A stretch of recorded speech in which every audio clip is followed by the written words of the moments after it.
Things like this are peppered throughout the St. Louis City area. Vacant, crumbling houses posing a danger for those who live around it and for those taking their chances by going inside. Only News 4's Melanie Johnson got a look at what it takes to close off some of the most dangerous properties in the area. Sawing off the right fit to cover thousands of empty and sometimes crumbling buildings. We be busy. You're looking at St. Louis City's board up crew. When a complaint comes in to sell off a bad property, they're called in. The first thing we have to do is check for safety. Make sure there's no structural bricks falling. Make sure the front porch is not caving in. The team boards up at least 10 to 15 homes a day in every section of St. Louis City. The north and west side is also upcoming too. It's moving a little slower than the south side, but it's coming along. Certain properties take priority depending on the danger. The main thing is to take care of the school kids and make sure nobody will snatch them in and harm them. That's my concern. I'm gonna make sure the taxpayers get what they paid for. That's why I'm hoping that they see me in the neighborhood with the lights flashing.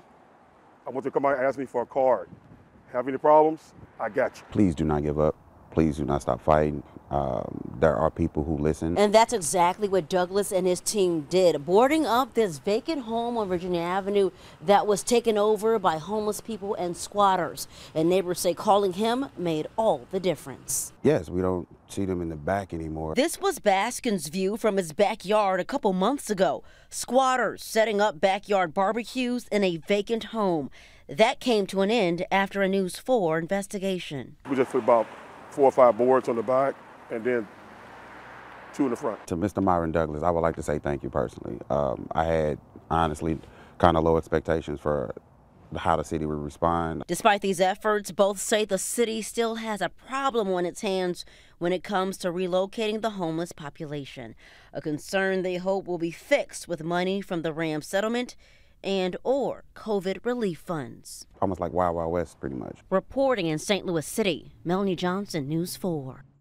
The city is asking residents in need of a property board up to call the Citizen Service Bureau. That number is 314-622-4800. Well, fairly